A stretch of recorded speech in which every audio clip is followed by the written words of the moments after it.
Hola, buenas tardes. Muchas gracias al comité organizador de las 17ª Jornadas de Tecnología Médica.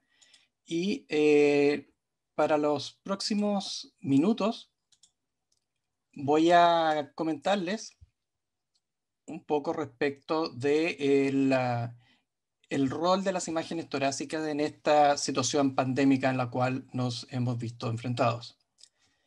El, ah, Como ustedes bien saben, la pandemia que empezó a afectar al mundo a fines del año 2019 nos golpeó con particular efecto, principalmente a contar de marzo de este año. Chile declaró su fase 3 de la pandemia el 16 de marzo y rápidamente ya el 18 estábamos en fase 4 y a los días de hoy ya llevamos más de 51.000 casos en el mundo, con más de 1.200 muertes en forma global. Hago mención a esto porque hay que recordar que la mayoría de la información que tenemos disponible a la fecha está proviniendo de centros hospitalarios que han sido designados como preferentes para COVID-19, con altas prevalencias de enfermedad, como caracteriza a todas las pandemias, y en este caso no ha sido la excepción. Entonces, en los próximos minutos vamos a ver brevemente a qué nos hemos ido enfrentando desde el punto de vista de las imágenes cardiotorácicas en relación a la infección por el virus SARS-CoV-2 o la neumonía COVID-19. La radiografía de tórax, como bien saben, por siempre ha sido el principal eje de la evaluación de las imágenes torácicas, principalmente en el ámbito de urgencia y en la evaluación inicial de estos pacientes. Muchas veces podemos ver imágenes como la que está presentado, donde tenemos una radiografía que nos muestran opacidades alveolares en forma bilateral en un paciente que muchas veces viene comprometido, están disneicos, polipneicos, uso de musculatura accesoria. No es infrecuente que sean pacientes con sobrepeso o obesidad. Por tanto, técnicamente es un estudio desafiante para poder evaluar.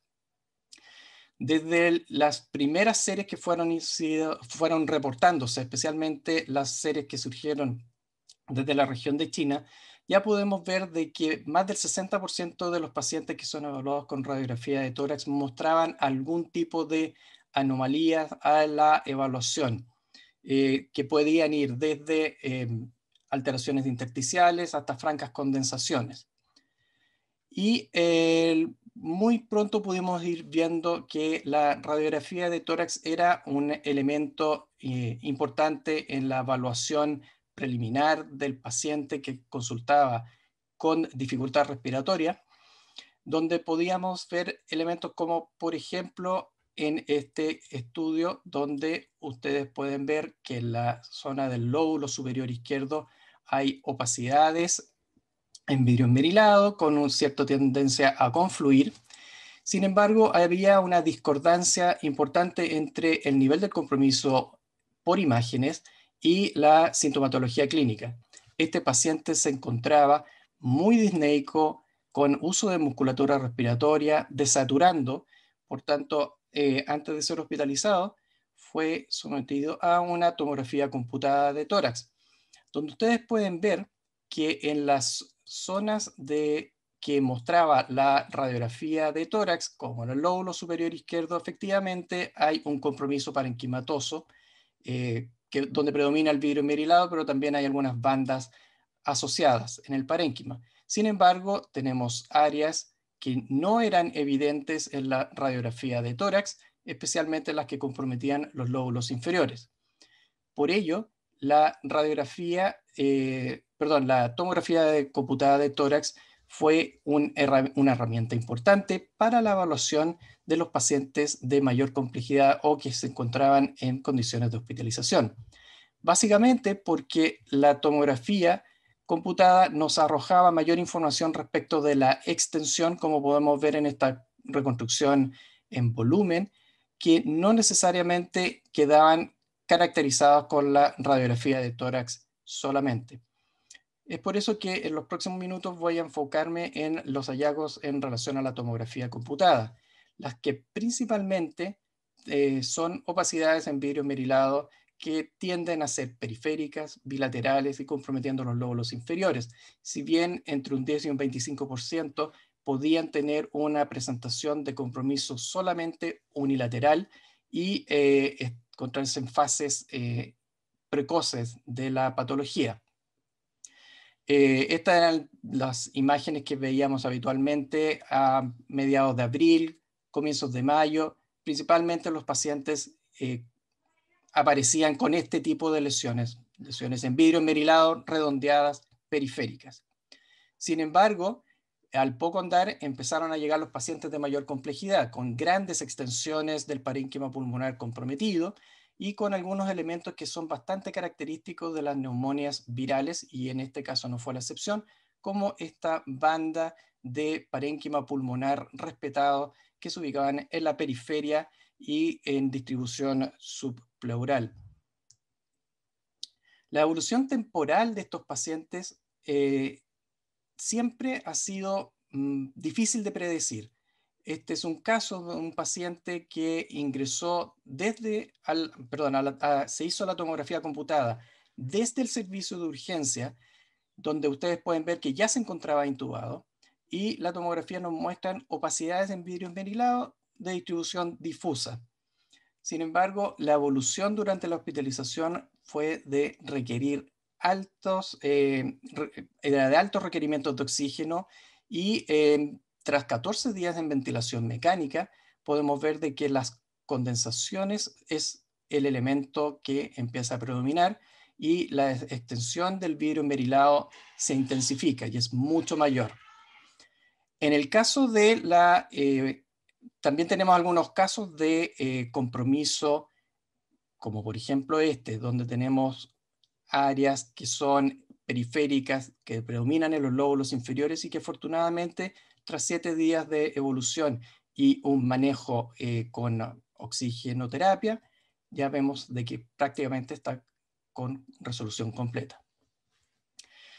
Dado que nos íbamos a ver enfrentados a esta situación donde estábamos enfrentados a una patología del cual se sabía muy poco, el Departamento de Imágenes inició un registro con autorización del Comité de Ética y las autorizaciones respectivas del Departamento Científico Docente Institucional para llevar un registro de todas las tomografías computadas que se realizaron bajo protocolo de COVID-19.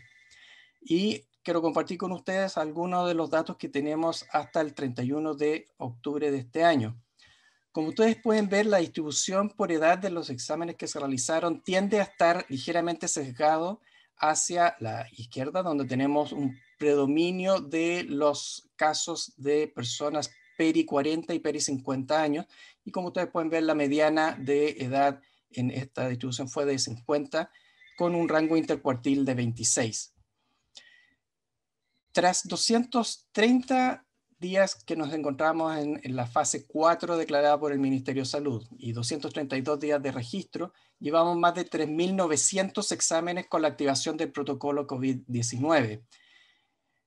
¿Cómo se comportó esto en el tiempo? En las primeras semanas pudimos ver de que hubo un ascenso efectivamente en los casos que alcanzaban alrededor de 100 casos semanales, y la tasa de positividad rondaba alrededor del 30%. Sin embargo, ya a contar de abril y especialmente fines de mayo y comienzos de junio, el número de exámenes, como ustedes recordarán, se aumentaron muchísimo, casi triplicaron lo que habíamos estado haciendo al comienzo de esta pandemia.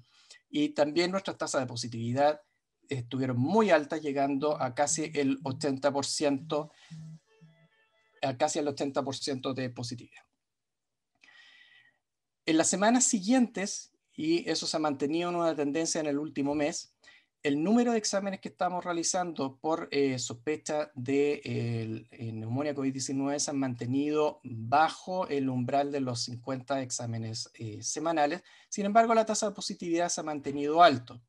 Una interpretación que uno puede hacer de esta simple fotografía del momento es que probablemente a estas alturas se está filtrando mejor a quienes se están realizando la tomografía computada, es decir, aquellos pacientes con mayor compromiso clínico. Por tanto, la probabilidad pretest de tener un hallazgo es mayor.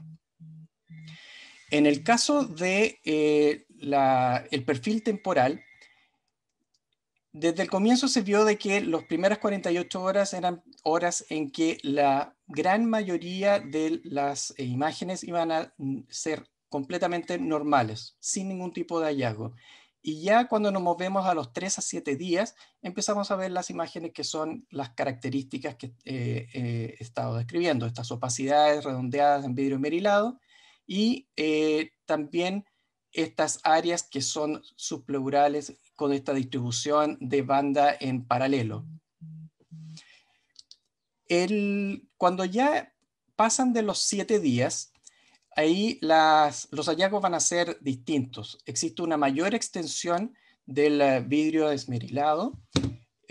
Pueden aparecer ya francos componentes de condensación y bandas fibrosas que traducen ciertos elementos de organización, que es una fase del proceso de cicatrización donde hay componentes celulares que están interfiriendo con el intercambio gaseoso.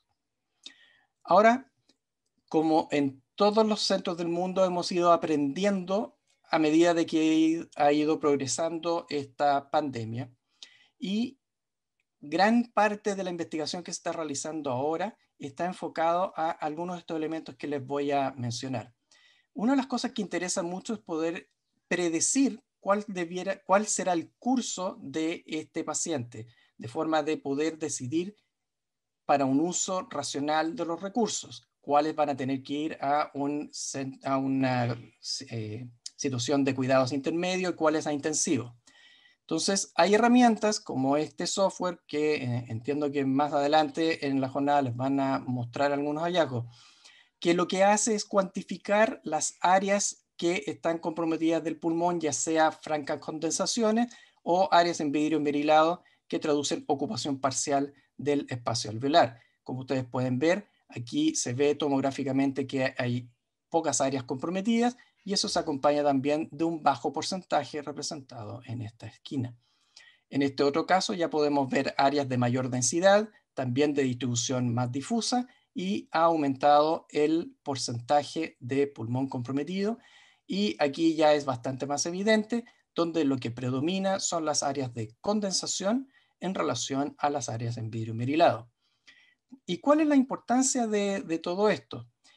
La importancia es poder discriminar ya de entrada y poder cuantificar cuánto es el parénquima que está comprometido, de forma de poder predecir cuál es el curso clínico que va a tener este paciente y cuál es el grado de monitorización que va a requerir. Y algunos estudios bien interesantes que se han publicado recientemente han mostrado que cuando el compromiso del parénquima pulmonar está en el rango entre 6 y 23%, más del 80%, en rigor, cerca del 90% de esos pacientes va a requerir oxigenoterapia en las 48 horas que siguen. Y cuando el compromiso supera el 23%, es un excelente indicador para predecir intubación dentro de las 48 horas que siguen. El conocimiento de estas variables cuantitativas permiten ir tomando decisiones racionales y basadas en evidencia respecto del uso de los escasos recursos que hay disponibles en situación pandémica. Las secuelas pulmonares es otro elemento que nos mantiene muy alertas y muy intensamente en áreas de investigación para poder ver qué es lo que le podemos dar como predicción a el paciente en particular. ¿Por qué esto no es sencillo? Este es un ejemplo de un examen realizado en una de las anteriores pandemias de un coronavirus, en este caso del SARS. Este es un caso publicado en la literatura de un paciente de 36 años que a los 30 días del alta presenta este tipo de imágenes. Como ustedes pueden ver, hay bandas fibrosas densas que provocan retracción de la pleura y del parénquima pulmonar, y todavía hay extensas áreas en vidrio esmerilado que están comprometiendo ambos campos pulmonares. A esa fecha, en el año 2003, ya se podía decir de que más del 60% de los pacientes presentó fibrosis a los 30 días del alta. Entonces, la pregunta es si es que aquellos que están infectados y que están cursando una neumonía COVID-19 van a tener algo similar. Estos son algunos ejemplos de nuestros pacientes, cómo han ido evolucionando. Este es un paciente de 58 años que rápidamente pasó desde el servicio de urgencia a la unidad de cuidado intensivo, fue intubado, y como ustedes pueden ver, este es su examen de ingreso. Hay extensas condensaciones, especialmente los lóbulos inferiores, y con áreas de vidrio esmerilado que comprometen los lóbulos superiores. Este paciente estuvo hospitalizado y estuvo en unidad de cuidado intensivo por 15 días, y en el estudio a los 30 días del alta, ustedes pueden ver cómo está este parénquima pulmonar. Prácticamente se han resuelto completamente las áreas comprometidas, y si bien persiste ahí una tenue imagen en el lóbulo superior izquierdo, no hay distorsión del parénquima, no hay elementos de fibrosis. Por tanto, uno pudiera esperar de que va a tener una muy buena evolución este paciente. Ahora, tenemos este otro caso, un sujeto de 49 años. También este es el estudio que se le hizo en el servicio de urgencia. Paciente desaturando, igual que el anterior, extensas áreas en vidrio esmerilado. Aquí no hay tanta condensación. Terminó en la UCI intubado a las horas después de este estudio. Estuvo los mismos 15 días con las mismas terapias, ventilación en prono, en fin. Y en el control a los 30 días vemos de que, si bien ha disminuido significativamente la extensión del vidrio esmerilado, este paciente presenta bandas fibrosas, retráctiles, y todavía no le podemos dar un pronóstico, sellar un pronóstico, pues a lo mejor algo de esto todavía puede revertir en el tiempo. Y eso son una de las cosas que tenemos que ir viendo. En esta primera evaluación que hicimos de los primeros pacientes que se encontraban en control dentro de nuestro registro, a agosto del 2020 teníamos más de 3.500 exámenes realizados, y teníamos más de 130 pacientes con control al 30 días y cerca de 40 pacientes con control a 60 días. ¿Y qué pudimos ver? Que a los 30 días de evolución, alrededor de un 30% había resuelto completamente las lesiones que tenía al momento del ingreso, pero más de la mitad todavía tenía compromiso significativo con una resolución de menos de un 50% de las áreas de extensión. Sin embargo, vimos también que los pacientes que a los 60 días de evolución, la gran mayoría, ya más del 60%, tenían una resolución total o casi total de las áreas de compromiso del parénquima pulmonar. Sin embargo, ya en un 3% aparecían elementos fibroretráctiles de carácter irreversible. El rendimiento diagnóstico post-pandemia es algo que todavía no sabemos y que es algo que tenemos que ir viendo. Les recuerdo que en la situación de post-pandemia es una situación sumamente inhabitual, pues lo que tenemos circulando es solo y exclusivamente, o casi solo exclusivamente, el virus, en este caso el virus SARS-CoV-2. Cuando empieza a pasar de situación pandémica a transmisión comunitaria o esporádica, van a reaparecer los virus respiratorios que se han encontrado desplazados hasta ahora. Y también está el hecho de que tenemos presencia de imitadores que pueden limitar la capacidad diagnóstica. Esto es, si ustedes tienen una prevalencia muy alta, como la que tuvimos nosotros, más de un 85%, el valor predictivo positivo, es decir, la probabilidad de que la persona tenga la enfermedad teniendo el examen con hallazgos, es altísimo, cercano al 100%. Mientras que si la prevalencia baja, en este ejemplo, bajo el 30%, el valor predictivo cae y es muy significativo la caída. En esta situación, cualquier mancha que aparece en el pulmón, con gran certeza se puede decir que corresponde a una neumonía COVID-19. Aquí ya no. Y eso no es menor, porque podemos tener casos como este, donde claro, tenemos extenso vidrio esmerilado, tenemos engrosamiento septal bastante significativo, tenemos estas áreas de respeto subpleural. ¿Podrá ser una neumonía COVID-19? Aquí tenemos otro caso con opacidades nodulares en vidrio esmerilado, múltiples, bilaterales. ¿Podrá ser eso una neumonía COVID-19? Y también tenemos casos como este, donde tenemos engrosamientos lobulares, densos, periféricos, que también en situación pandémica, sin duda que la primera sospecha diagnóstica es neumonía COVID-19. Sin embargo, estos tres elementos son patologías completamente distintas, con manejos completamente diferentes y que, por ende, hay que mantener un nivel de sospecha muchísimo mayor.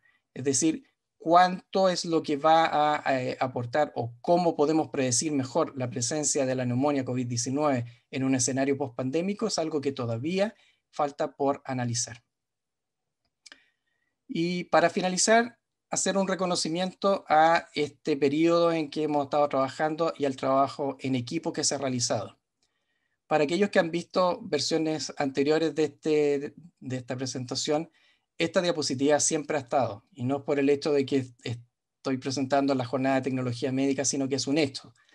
Esto no se pudo haber enfrentado si no hubiéramos tenido a un tremendo grupo de tecnólogos médicos dedicados, profesionales, y que estuvieron en todos los momentos que se requirió haciendo el trabajo de la mejor manera y de la forma técnicamente superior que requiere el equipo de los radiólogos cardiotorácicos para poder hacer los diagnósticos acertados. Si no trabajamos en equipo, esto no se hubiera podido lograr. Así que mis agradecimientos a ellos también por todo lo que hicieron. Muchas gracias.